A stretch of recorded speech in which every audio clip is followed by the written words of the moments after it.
Hey there, just a quick note before we get into today's episode. Are you tired of staring at a blank screen, wondering what the heck you're going to talk about this week on your podcast? Or even worse, wondering if your episodes are even helping you get clients? What if I could take that planning off of your plate for the next 3 months? I just opened up a done-for-you 3-month episode plan where I will create a custom 12-episode roadmap built for your offers, your opt-ins, your goals, your podcast, so that your podcast leads to email subscribers and clients. You will walk away with a 3-month plan with 12 episode titles, episode purpose, call to actions based on your offers, and a clear content plan that you can plug right into your workflow. So there's no more guessing about what you're going to talk about for at least 3 months. This is a brand new offer, and for the next 2 weeks until January 23rd, you can grab it at a beta price of only $97. The regular price will be $297 after January 23rd. So if you want strategic episode planned just for you and your offers, your business, and I'm not talking about just a bunch of ideas that will go nowhere. This follows my framework. So it'll be all laid out for you, 12 episodes that you do not have to worry about. That's 3 months. So if you are interested, click the link in the description below to get started or to learn more. Now let's get into today's episode. Hey there, welcome to Podcast First Marketing. This is Allison, a podcast strategist who helps women entrepreneurs launch, grow, and monetize their podcast by turning listeners into clients through your own offers and services. Last week, we talked about the 7 metrics to look at behind the scenes of how your podcast is doing and what to focus on for growth, or what you need to look at in order to see growth. But you may be wondering, well, how do I do that? What do I need to fix? So today we're going to be talking about those 5 elements or things that every podcaster needs to have optimized if you want your show to grow. Now, these are basically the foundational pieces that make your podcast organically discoverable and searchable, which is what most people think of as SEO. But with podcasting, it's a little bit different. And I'm even hearing a new term called PSO, podcasting search optimization, which I really like. So podcast search optimization, podcast organic discoverability, you being searchable, much less clickable. Like, we want to know however you want to say it, we want to know how listeners are finding you. And even if one of these elements is missing, it's going to be holding you back. So basically, when I first started my podcast management business, I thought that growth just came from, let's just create more episodes, let's create more content. And it takes time. You've probably heard that. Everything takes time. And yes, it does take time. It does take time. Not everyone blows up overnight. You have to get the ball rolling. And if you think about it this way, if the foundation of your podcast isn't set up right, publishing more content will not solve the problem. It's kind of like building a house. If you do not have a stable foundation, it does not matter how many more walls you put up to hold the roof. It's not going to happen. It's going to fall down. You have to have that stable foundation. So as a podcaster, we can tweak these 5 things, and you can see your show become easier to find, which means it's easier to be clicked on, which means it's easier to be binged. And the best part, they're not complicated things to check, like to change. I'm not able to speak today. They're not complicated like tech issues, things like that. These are things that every one of you can control and that you have already created. Yeah. If you have already launched your show, that is, if you haven't launched your show yet, well, then you're setting yourself up for success by listening to this. So follow the steps I'm giving you. But if you have already launched your show, you've already created these things. Now we want to go back and make sure they are optimized. Okay. I make sure when I launch my client shows that all of these are optimized from the get-go, but we do have to constantly be looking at things and tweaking things as we go. So these are the 5 things that you need to make sure are optimized. And these are in the order of importance, by the way. So keep that in mind. So what I go through first is the most important, and then I'll go through they're still important, but the least of importance. So the first thing you want to make sure is optimized is the title of your show. What have you named your show? Now, this is the hardest one to change or to think about. Coming up with a name is just hard in general. But 9 times out of 10, we create titles that are catchy, they're unique. But if someone cannot put in a keyword in the search bar of Spotify or Apple, they are not going to find you. So this is one of the biggest factors for search. When people go to, especially if they don't know you, if they go to a search bar and they are typing in what they want to listen to, it needs to clearly communicate what your podcast is about. So you need to have a keyword in your title that is going to pull up through search. It's actually being typed into Apple or Spotify. So if you go look at your Apple or Spotify, if you listen on a different app, I'm sure there's a search bar there too, but there is a search bar. In Apple, it's at the very bottom right-hand corner, a little magnifying glass. Spotify, I can't think of it off the top of my head, but it's there at the top somewhere. And they're typing in a keyword. So titles like the insert your name here show are not going to be searched unless they already know who you are and they're actively searching for you. But we want to be attracting new people. And I hear it all the time, how can I become more visible? How can I get more people to find my show? Well, they're going to be finding it by searching for things that you talk about. And just having your name of the show or a fun, cutesy name, they're not going to be searching that, because if they already know who you are, well, then they're already in your audience. So we need to have our title set up to where they are searching for something that you talk about. So I recommend having at least one keyword, if not two, in your title. So mine gets kind of tricky because I have podcast, which everything on the Apple Spotify is a podcast. I really am trying to figure out a way to add it to podcasting, because that is a very good key term for me, but I did put it in a subtitle, which I'm going to get to here in just a second. So but I also have marketing. So think about those 1 to 2 keywords that you want people to find you for and try to get them in your title. If I look at your show without knowing what you do, a lot of the audits that I've done, I already know what my clients do. But if I'm looking at it without knowing what you do, could I figure out what it's going to be about? I'm trying to think of one I've seen recently and I can't even think about it, but even go through the podcasting app and look at the titles and would you know? And then look at yours. Would someone know what you talk about? If you are very tied to a name, like you have come up with a name because it's what your website is, it's whatever it's connected to, whatever you do. If you are not willing to budge with that, at the very, very least, add a subtitle. So you could have the title of your show. Let's say it's the podcast show, because I don't want to call anybody out if they have that title. Then you would do like a colon. I have one of those straight lines. I don't even know the technical term for it. And then you add a subtitle, which could be those few keywords. And you would put that into the same section that you have your name of your show in and your host. Mine is Podcast First Marketing, not a slash, but a straight line, podcasting growth strategies for online business owners. And you can at least start with adding that tagline and see if that subtitle helps. If it does within a few weeks and you've seen some growth, great. Maybe that's all you needed to do. And you could even add it to your cover art, like at the very bottom. And if nothing is happening, if that still doesn't work, you could play around with some different keywords. Give it a few weeks at least. I mean, most times it takes a good 30 days, but at least a couple of weeks. If that doesn't change, maybe switch out a couple of other keywords and see what you might show up for. But if that still is not working, that's when maybe it's time to adjust the entire title. And I know that's hard for some people. It was hard for me. I was naming my show not even considering keywords at the beginning, and now I'm really seeing how much of a difference it makes.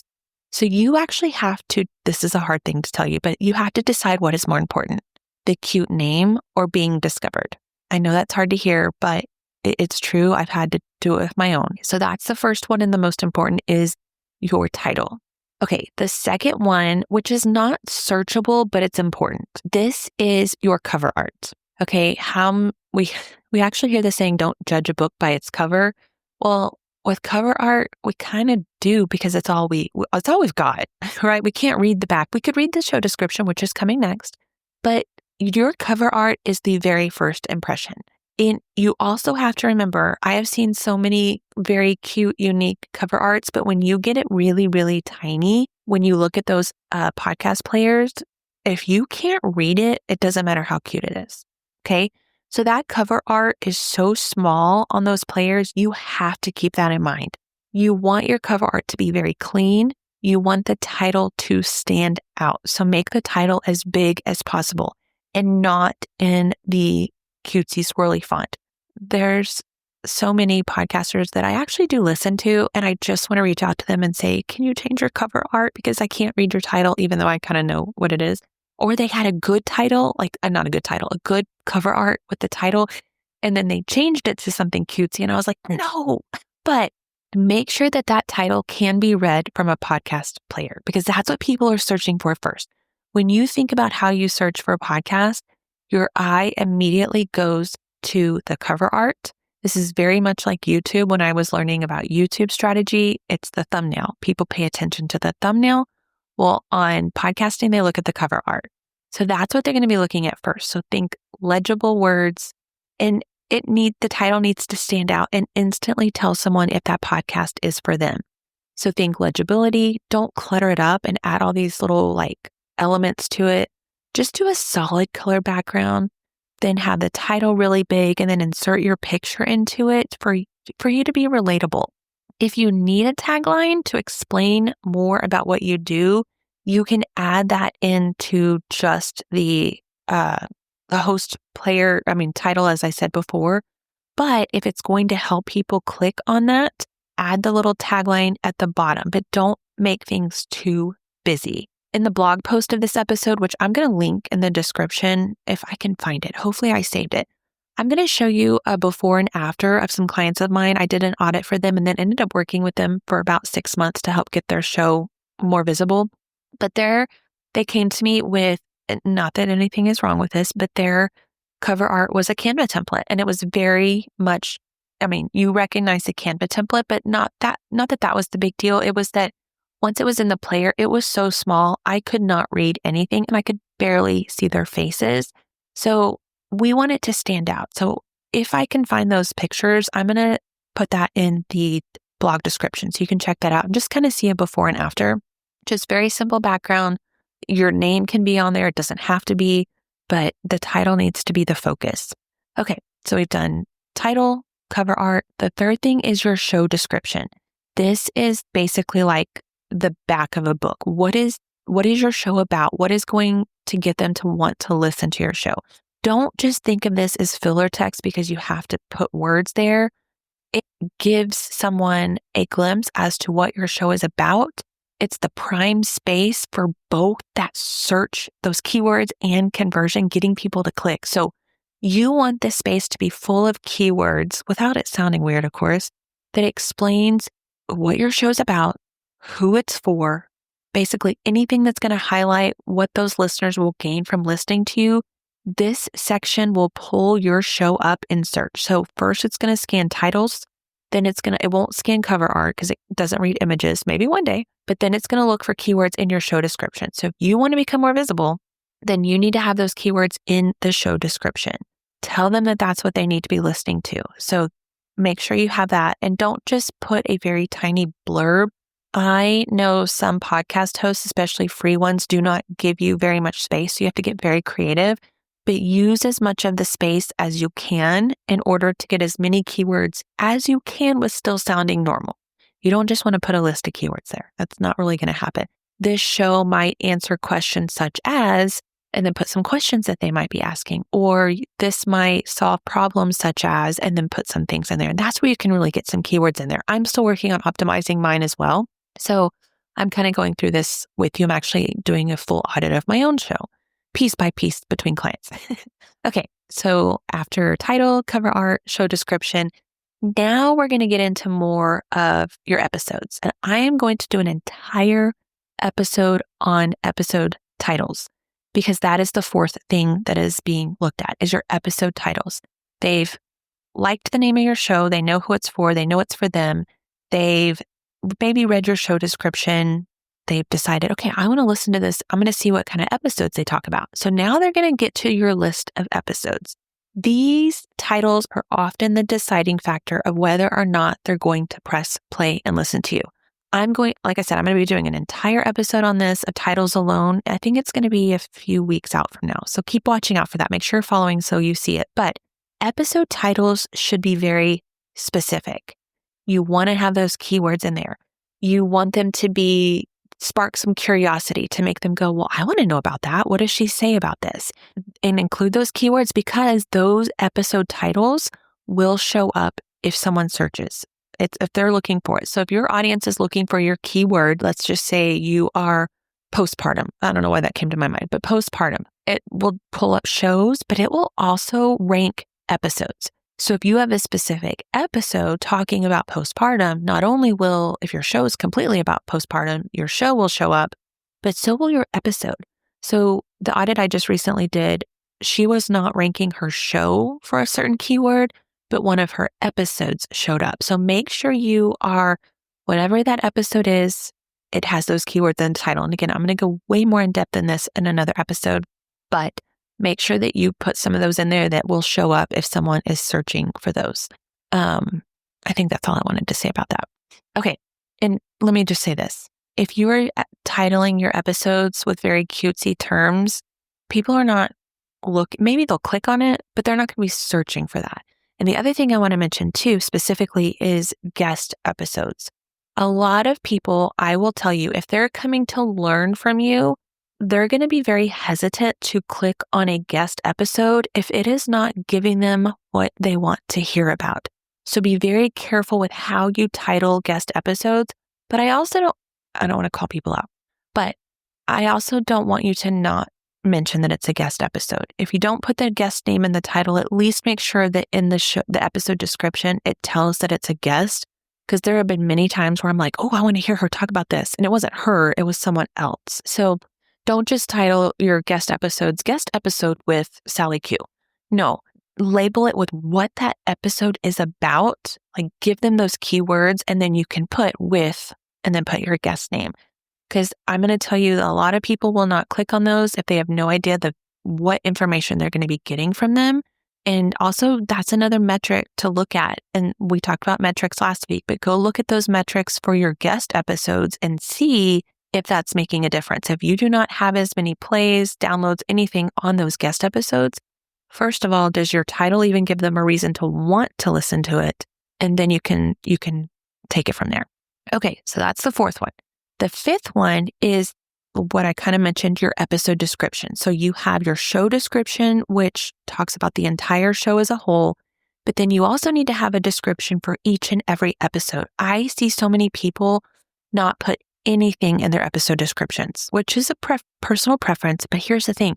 I just got sidetracked because I was like, here's the thing. I'm like, ChatGPT says that all the time. I'm not reading from ChatGPT, I promise. I'm like, I don't know why I feel like I need to clarify that, but I am looking at my door right now. The episode description is another place where you can put keywords, which will help you show up in search for SEO, podcast SEO, all of the things to where people will find it. So maybe your show doesn't show up for that, like I said earlier, but that episode will. And then they're like, oh, I like this episode. Let's see what other episodes she has. So don't forget to fill out the episode description. What was that episode about? Make sure that you're including those keywords. And I will tell you the first 2 lines of your episode description matter the most. The reason being, when you first get on the app and you pull up the list of episodes that they have, those first 2 lines show up. So make those a good hook, make them have the keywords, whatever it might be, but just kind of use it as like a little mini sales copy for each episode. Like you're selling them on why they should listen to it. Really, your title should do that. But then when they click on the episode to see, well, what else are they going to be talking about? Kind of sell them on why they should listen to that episode. So each one should have the keywords that are related to that episode. So whatever your episode's about, find those keywords, get them in the title, get them in the episode description. Okay? So we have talked about the 5 elements that they are the foundation for podcast discoverability. This is the podcast version of SEO. This is how your show is going to get more visible. I have a title for this, but I probably need to add some other keywords in there to help. But if you're listening right now, you clicked it. So if they're not optimized, you're basically creating this amazing content that may never get heard. And we don't want that. That is not fun. That is such a waste of time. So I'm going to kind of quickly go over these again, and you can always come back and listen to this again. But we have your title, your cover art, your show description, your episode titles, and then your episode description. And if you are hearing these things and you are realizing that, oh, I probably need to check my show to make sure that this is good, maybe you just need a full strategy refresh and not just the little tweaks, but maybe your plan needs to be that you tie everything together. I'm offering a one-on-one service, and we are going to work side by side. We're going to optimize your show from the ground up. Together, we're going to map out episodes that are going to connect directly with your offers. We'll make sure the titles are clickable. We will make sure that everything is aligned from the content with your business goals so that your podcast isn't just content. It is going to be helping your business grow, not just your podcast, but your business. So we're going to make sure that everything is optimized that we've talked about in this. We're getting you discovered. We work together over a period of time so that we can see the growth happening and we can make tweaks as we go, because we want to attract the right listeners. I'm hands-on in your show, even in your business, because I have to know what your business does to know how to make your podcast work. So it's going to be very personalized support. It's going to help you turn your podcast into one of the strongest client attracting tools. We want it to be the head of your marketing. This is the podcast first marketing method I'm teaching. I want you to lead with your podcast, and then everything else can follow behind it. It just makes marketing so much easier. You just end up spending less time on marketing because the podcast does the heavy lifting, and that's what we want. But I start with an audit because it gives me that foundation so I can see where we need to build in the right places. And we don't want to spend time on things that are already working for you. If they're working, then why would we change it? So we want to find out what does need to be tweaked and then work from there. So if you are ready to stop just trying to record, you want to quit guessing about what's working, and you want to have the strategy that's going to work for your podcast and your business, I would absolutely love to invite you into the Podcast First Growth Intensive. You can find all of the details at the link below in the show notes, or you can apply to work with me at allisonnitch.com/intensive. And I just can't wait to help you create, not me, but help you create a podcast. It doesn't just grow your audience, it's going to grow your client base, because that's what we want. It doesn't matter how many downloads. Ultimately, we just want the clients, right? Okay, click the link below if you want more information on that, and I will see you next week. Wait, don't leave yet. Before you go on to the next episode, I want to share something with you. If you listen to this episode right now and you're thinking, I know my podcast is good, it's just not bringing me clients and sales, we need to build a strategy that does this. You're not just needing to create more content. That's why I created my Profitable Podcast VIP Day. In one day, we will build your client funnel, go over your offers, and then I will do my magic behind the scenes to give you a strategic podcast profit blueprint, which will include everything you need to build out a profitable podcast. This will include a full audit of your podcast to offer funnel map, 12 strategic episodes with call to actions to your offers, a visibility and repurposing plan built for where you want to show up. This is all customized to you and your offers and your goals. If you want a podcast to bring leads and clients consistently, not just the downloads, apply now at allisonnitch.com/VIP or click the link in the description.